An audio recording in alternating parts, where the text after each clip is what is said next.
uma pobreza, né, que você, no meio de uma campanha presidencial, um presidenciável tenha que discutir com uma pessoa que não é candidata a nada, né? O Gregório tem lá a sua atividade e o Ciro tem que desafiar o Gregório porque os candidatos eles não se dispõem ao debate. O Lula e o Bolsonaro até agora não disseram se vão participar de debates. Nós fizemos uma sabatina, nenhum dos dois quis participar.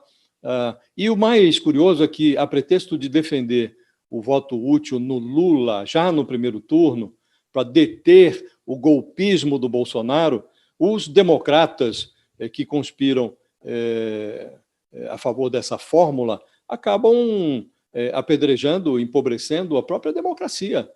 Estão participando de uma conspiração para abafar a voz de quem ousa expor teses e ideias alternativas a essa inanição que marca a polarização do Lula contra o Bolsonaro.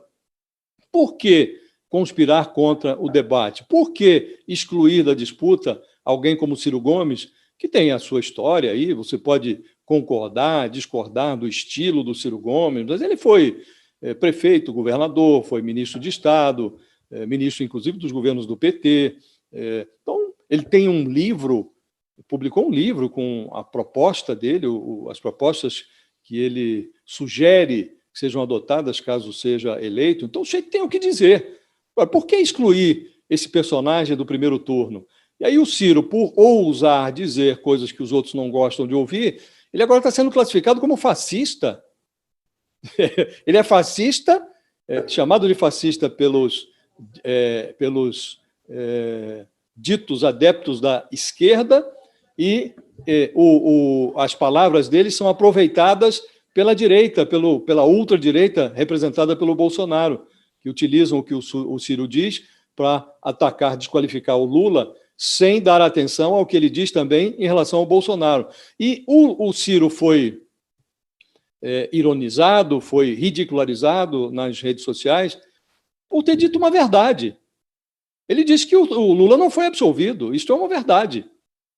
O Lula teve as suas sentenças anuladas, as sentenças emitidas lá pela força, a partir do trabalho realizado pela Força Tarefa de Curitiba, e o pressuposto da decisão do Supremo Tribunal Federal é de que estas sentenças anuladas seriam submetidas a novos julgamentos na Justiça Federal de Brasília. E esses julgamentos não puderam ocorrer, porque a prescrição chegou antes.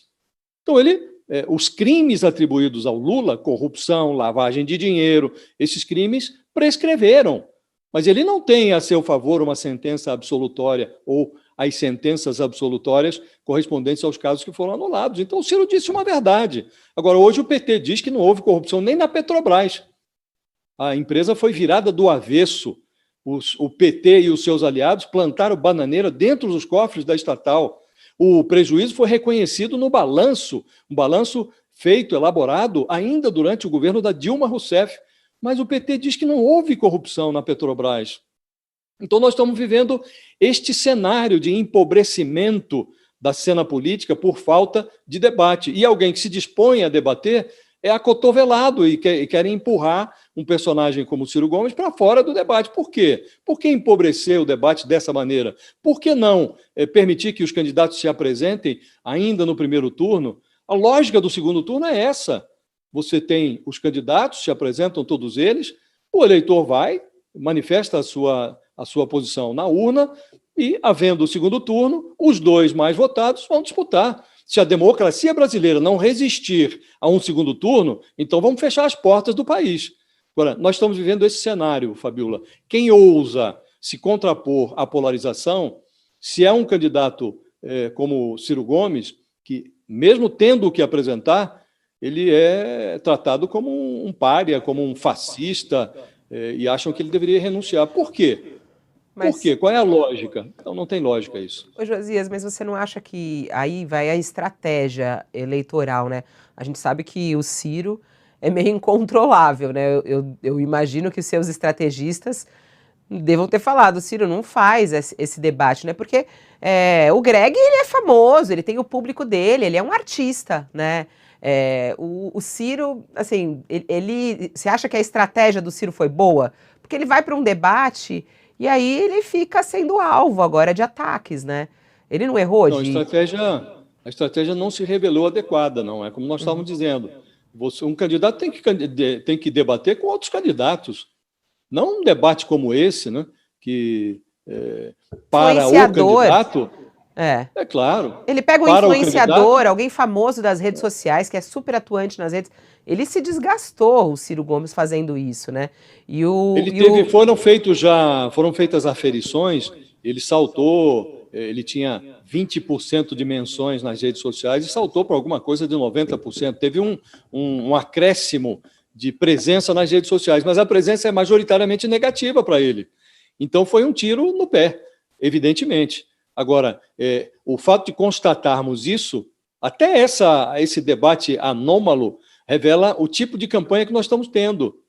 Não é razoável que as pessoas que desejem retirar o Bolsonaro do poder façam isso a partir de uma pregação que restringe o debate, que empobrece a democracia, que retira candidatos da disputa, ou que prega a retirada de candidatos da disputa. Ora, é preciso que as ideias fluam, é preciso que o debate ocorra, é preciso que o Lula e o Bolsonaro sejam confrontados com as suas fragilidades. E por que limitar isto, reduzindo uma disputa que se dá em 2 turnos a um turno só? Me parece que isso empobrece a democracia e não ajuda no trabalho, na tarefa de amadurecimento que os brasileiros têm que se autoimpor. Porque alguém que chega ao estado que nós chegamos, isso revela que a nossa democracia está doente. E não será abafando a doença que nós vamos chegar à cura. A cura exige um diagnóstico, e o diagnóstico passa pelo debate.